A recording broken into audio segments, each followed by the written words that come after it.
یہاں تمہارے نبی کی عظمت پر روز بروز حملے ہو رہے ہیں. آج کفر نہیں دیکھتے آپ؟ کفر کھل کر کے سامنے آیا ہے تعصب کے ساتھ.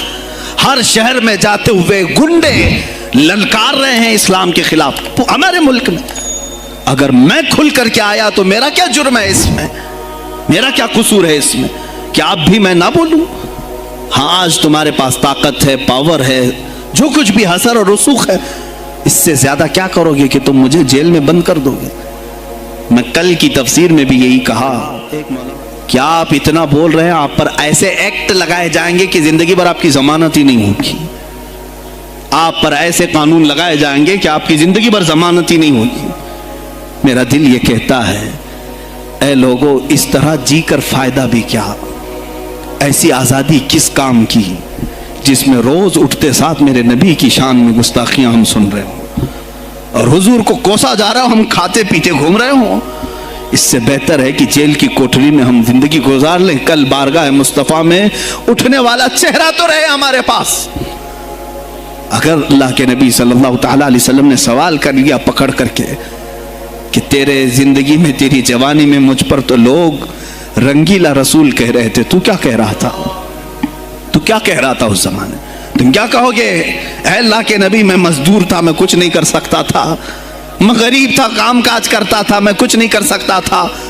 یاد رکھو اس وقت میرے آقا تمہارے سامنے بلال حبشی کو لا کر کھڑا کر دیں گے. یہ کیا تھا بلال؟ یہ تو غلام تھا. اس کی پیٹھ پر سل رکھ کر کے پیٹھ گلا دی جاتی، تب بھی اپنی زبان پر میرا نام لینا نہیں چھوڑتا تھا. تم کون سی مزدوری کی شکایت لے جاؤ گے؟ بہانہ کرو گے اللہ کی بارگاہ، رسول کی بارگاہ میں بہانہ کرو گے؟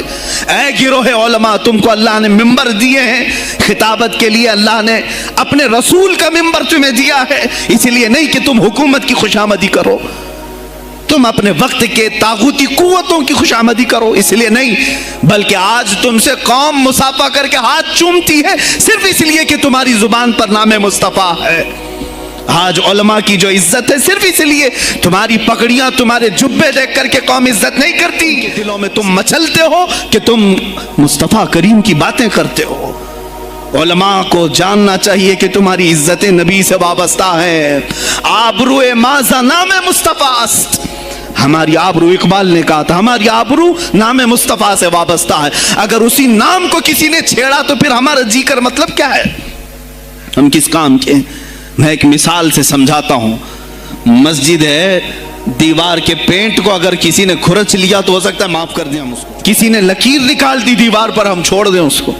لیکن میاں وہ ہمارے سامنے آ کر پلر ہلانے لگ گیا اور مسجد کا یہ پلر توڑنے لگ گیا، خاموش بیٹھو گے؟ اور اگر تم خاموش بیٹھے تو اس کا انجام کیا ہوگا؟ اس نے پلر ہلایا تو صرف پلر نہیں ٹوٹے گا، یہ چھت پورا سب کے اوپر گرے گا. آج ظالم کفار پورے تمہاری جڑ کو ہلا رہے ہیں، میرے نبی کی ذات کو، سیدھے مصطفیٰ کریم کی ذات کو ہلا رہے ہیں. اللہ کے حبیب صلی اللہ تعالی علیہ وسلم کی ناموس کو ہلکے میں مت لینا میرے عزیزو. لاکھوں جانیں جاتی ہیں، جائیں اسلام پر، حضور اکرم صلی اللہ تعالی علیہ وسلم کی ذات. اور اگر انہوں نے ہلانا شروع کیا ہے اگر حضور کی ذات پر، حیرت ہو رہی. 25,000 پوسٹ تم میں سے کس نے کمپلینٹ کی؟ سائبر کرائم کو کمپلینٹ کر سکتے تھے. ہمارے جذبات کو ٹھیس پہنچا ہے. ہم آزاد ملک میں رہ رہے ہیں، میرے نبی سے چھیڑ چھاڑ کیوں ہو رہی ہے؟ کسی نے آواز اٹھائی؟ کچھ ہیں اللہ ماشاءاللہ، کچھ علماء، کچھ وکلا اس کے پیچھے لگے ہوئے ہیں. لیکن میرے عزیزو، ہر مسلمان کا یہ خیر ہے، تمہاری نسبت رسول پاک سے ہے. اب انہوں نے ہلانا شروع کیا تو انتظار کرو، جس دن یہ چھت گرے گی عذاب بن کر سب پیسے جائیں گے، سب اس میں گرفتار ہوں گے انشاءاللہ العزیز. ہم مہم چھیڑیں گے، ہم مہم چھیڑیں گے اس بات کی. اگر آج تم کثرت میں ہو تو اس کا کیا مطلب؟ جو چاہے تم کر لو. اتنے گئے گزرے تو نہیں ہیں کہ ہمارے نبی کے اوپر بھی تم چلے جاؤ. ہاں ہمیں رون دیا، ہمیں مار دیا، ہمیں قتل کر دیا، سب برداشت کر لیا، لیکن اب اس سے آگے نہیں برداشت کریں گے انشاءاللہ العزیز. میں آواز دیتا ہوں اسی منبر سے، اے گروہ علماء، اے جماعت صوفیہ، اے خانقاہ کے گدی نشینوں، باہر آؤ. آؤ حکومت وقت سے ایک مطالبہ یہ کرو، اے حکومت وقت کے تخت پر بیٹھنے والوں، ہمارے ہند میں پارلیمنٹ میں بھی ایسا قانون پاس کرو کہ کوئی میرے نبی کی ذات پر بھونکے تو اسے موت کی سزا ہو جائے۔ ہم یہ چاہتے ہیں، اگر اس قانون کو تمہیں لانے میں کچھ زندگیوں کی ضرورت ہے تو یہ فقیر حاضر ہے اور میرے ساتھ بھی کچھ تمہارے لیے حاضر ہوں گے۔ لے لو ہماری جانیں اور ایک قانون ایسا بنا دو تاکہ قیامت تک پھر یہاں پر کوئی نہ بھونکے میرے نبی کی ذات پر۔ تم قانون صرف میرے نبی کے لیے نہیں، تم اپنے دیوی دیوتاؤں کے لیے بناؤ، شانتی سے رہو۔ ہم نے کبھی تمہارے خلاف بھونکا نہیں ہے، ہم نے کبھی دیوی دیوتاؤں کو چھیڑا نہیں ہے، اس لیے کہ اسلام اس کی اجازت نہیں دیتا، ہم گالی نہیں دیتے، ہم اسلام کی حقانیت سے بیان کرتے ہیں۔ لیکن خاموش رہنے کی یہ سزا ہمیں دی جا رہی ہے کہ ہمیں گالیاں دیتے دیتے یہ اب ہمارے نبی تک پہنچ گئے، ہماری ماں عائشہ صدیقہ تک پہنچ گئے اور ہمارے تمام اکابرین اسلاف تک پہنچ گئے، اور 25 کروڑ کی تعداد میں خاموشی یہ اچھی نہیں ہے میرے عزیزوں، اچھی نہیں ہے۔ آج افسوس اسی بات کا ہے جن کو اللہ تعالیٰ نے اپنے نبی کی نیابت عطا کی ہے، وہ نائب رسول ہیں یا کسی خانقاہ کے گد نشین ہیں۔ لینا کہ تمہارے آبا و اجداد کمال کے تھے، بزرگان دین تھے، تم چھوٹے جاؤ گے نہیں۔ سوال تو ہوگا، تمہیں سوال ہوگا، مجھ سے بھی ہوگا، میں یہ نہیں کہہ رہا ہوں کہ میں کوئی الگ ہوں، سوال ہوگا۔ آؤ سر جوڑ کر کے ہم اس سلسلے میں کوشش کریں۔ غوث پاک رضی اللہ تعالیٰ عنہ کا یہی میسج تھا۔ ہندوستان میں شہاب الدین غوری نے وہ آج تک اس کی دین ہے کہ مسلمان زندہ ہیں، یہاں مسلمان باقی۔ پوری دنیا میں نظام کو صحیح کرنے کے لیے آواز اٹھانا یہ بھی اولیاء کاملین کی بات ہے، ان کی صفات ہیں۔ صرف اپنی خانقاہ میں اللہ اللہ اور ذکر کرانا ہی ان کا کام نہیں تھا، وہ دلوں کو تو دھلتے ہی تھے، لیکن جو نظام سنبھال رہا ہوتا اس کی باغ ڈور کو بھی دھلتے تھے، اس کی بھی صفائی کرتے تھے۔ تو اللہ کا ڈر رکھنے والا کرسیوں پر آئے، جو کسی کا خون چوسنے والا نہ آئے۔ عزیزان گرامی وقار، اپنے سیاسی شعور کو بھی بیدار کرو، سیاست کو سمجھو، تم کب تک استعمال ہوتے رہو گے؟ اب اس میں علماء کو بھی آنا چاہیے کہ ان کے سیاسی شعور کو بیدار کرے۔ تمہارے ساتھ آج جو کھیل کھیلا جا رہا ہے، تم ہر ایک کی جے وجے کرتے ہوئے ہر پارٹی کے پیچھے جاتے ہو، تم نے آج تک اپنا قائد نہیں ڈھونڈا، اپنا قائد نہیں ڈھونڈا۔ اور ان کو دیکھو، وہ کہتے ہیں کہ اگر پیٹرول 200 لیٹر بھی ہو جائے تو ہمارے قائد تو یہی ہیں، اس لیے کہ ہمارا ہم مذہب ہے، وہ ہمارے مذہب کی بات کرتا ہے۔ تم کسی پر متفق نہیں ہوتے، اور جو تمہارے لیڈر ہیں وہ کسی اور کے پلو میں چھپے ہوئے ہیں، ہاں کسی اور کی گود میں بیٹھے ہوئے ہیں، جا جا کر کے یہ سارے مسلمانوں کو کسی اور کے ہاں بیچ کر کے آتے ہیں۔ یہ سیاسی شعور بیدار کرو۔ مجھے معلوم ہے میری یہ باتوں کا سب سے زیادہ ایکشن کون لے گا، مجھے معلوم ہے، سب سے زیادہ کس کو کھلبلی مچے گی وہ بھی مجھے معلوم ہے، اس لیے کہ میں ان سیکولر پارٹیوں کے بارے میں بول رہا ہوں جو چہرہ سیکولر بتا کر کے ہم آپ سب کے ووٹ لے کر کے چلے جاتے ہیں، اور پھر مجھے بتاؤ جن کو تم اپنا مسیحا سمجھ کر کے ان کے پیچھے جے جے کرتے گھومتے رہتے ہو، تمہارے مذہب پر آج کیا حملے نہیں ہوئے ہیں، کیا نہیں ہوئے؟ کشمیر آج تک جل رہا ہے، کہاں یہ کانگریس کیوں نہیں بات کرتی ہے جو پورے مسلمانوں کی مسیحا ہے؟ کہاں ہے وہ سماجوادی، وہ بی ایس پی، فلاں فلاں فلاں جو پارٹیاں جن میں سب مسلمان جاتے ہیں؟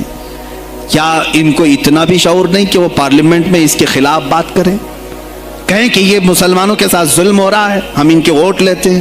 نہیں بات کریں گے، یہ صرف اور صرف تمہیں استعمال کرتے ہیں، اور ہم نے ان سب کو خریدا ہے، ان کے لیڈروں کے منہ میں اپنی زبان رکھی ہوئی، یہ کوئی بولے گا نہیں، انہیں معلوم ہے۔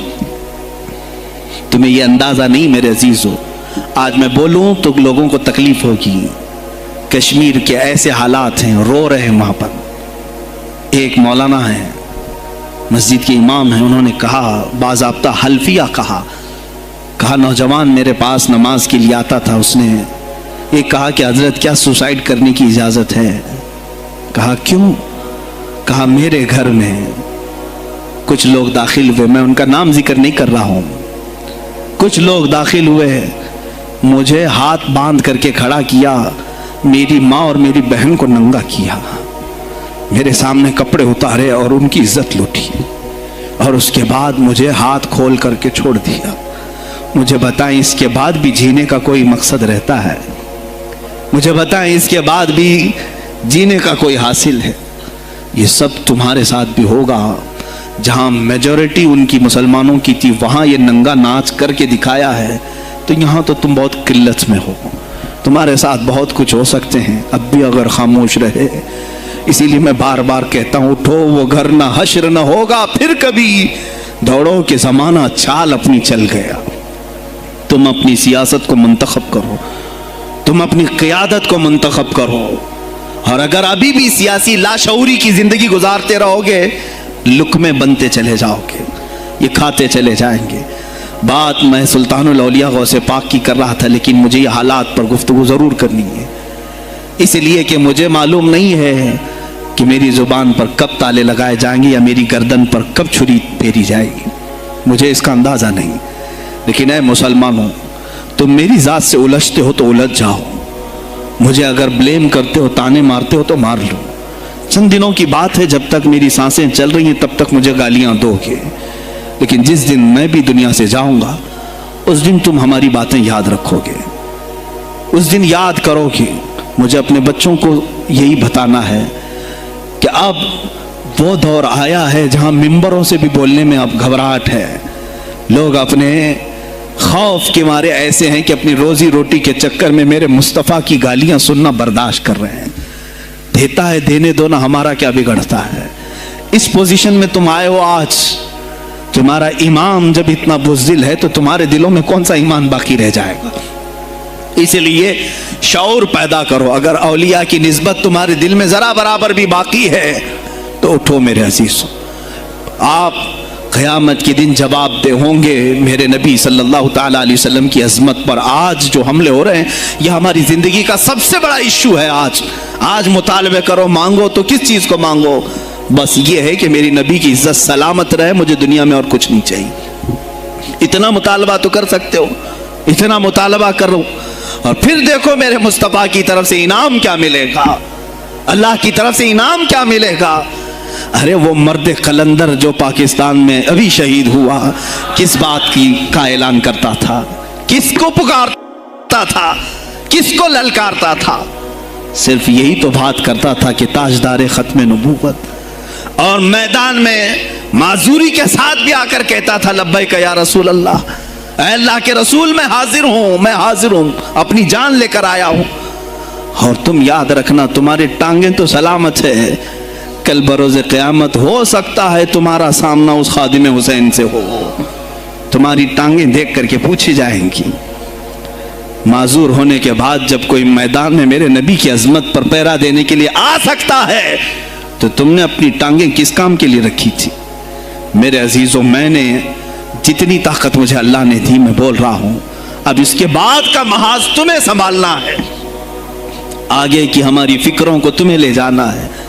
شاید اس زمانے میں ہم جی رہے ہیں جہاں اتنی آزادی نہیں ہوگی.